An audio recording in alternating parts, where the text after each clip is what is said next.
Tekanan dan tantangan dalam bekerja adalah hal yang wajar. Saya memilih berdiskusi dengan rekan kerja untuk mencari solusi bersama. Dengan begitu, mental tetap stabil.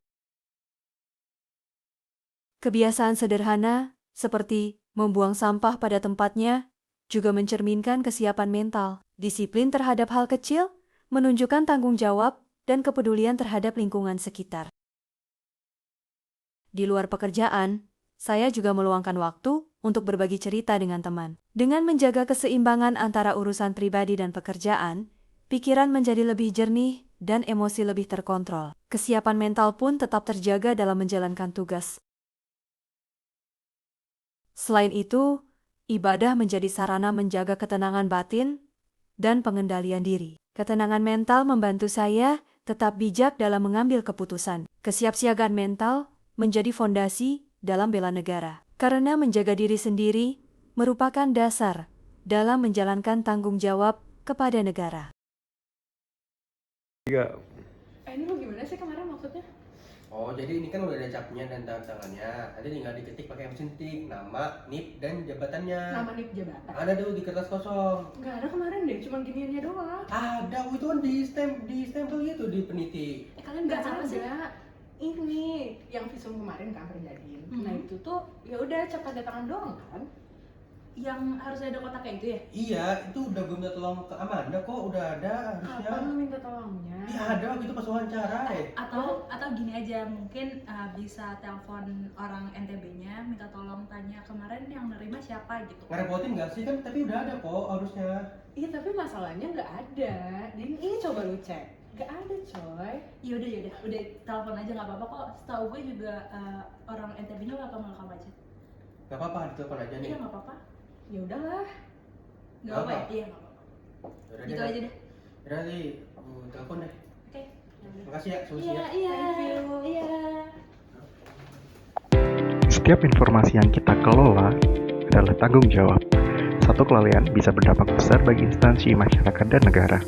Dengan mengamankan data dan tidak membagikan kepada yang tidak berhak, kita sudah menjadi garda terdepan kesiapsiagaan bela negara dalam data digital. Mari wujudkan kesiapsiagaan digital dengan kesiapan kelola data yang baik dan menjaga data dari pencurian data. Kesiapsiagaan bela negara tidak hanya bisa dilakukan dengan angkat senjata, namun dapat dilakukan dengan menjaga kerahasiaan dan keamanan data digital.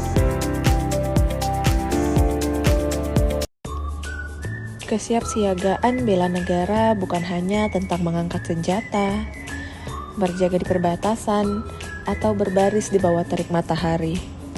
Di era modern ini, ancaman tidak selalu datang dalam bentuk fisik.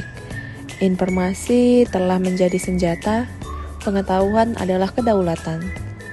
Belajar bukan sekedar rutinitas akademik saja, belajar adalah kewajiban dan keharusan. Belajar adalah latihan militer bagi akal sehat.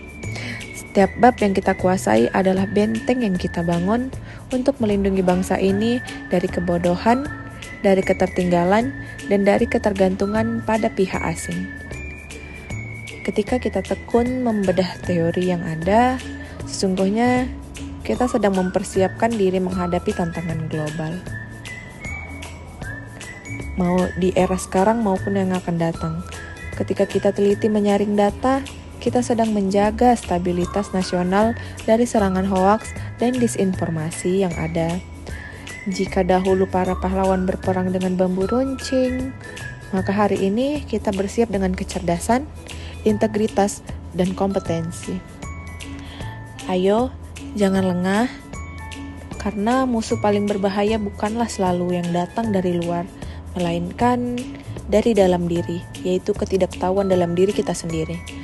Belajarlah, bersiaplah, karena masa depan bangsa ini bersandar pada apa yang kita ketahui dan bagaimana kita menggunakannya untuk kebaikan negara. Karena kalau bukan kita, siapa lagi negara ini akan bersandar? Karena kita, khususnya CPNS, ASN pada negeri ini. Di era keterbukaan informasi, setiap kebijakan pemerintah dengan cepat menjadi bahan pembicaraan di media sosial, termasuk ketika diumumkan adanya rekrutmen ASN berbasis kompetensi. Namun di tengah informasi tersebut, tidak sedikit muncul komentar bernada marah, tuduhan, bahkan hinaan. Ada yang mengatakan seleksi sudah diatur, ada yang menuduh penuh titipan, dan ada pula yang langsung kehilangan kepercayaan.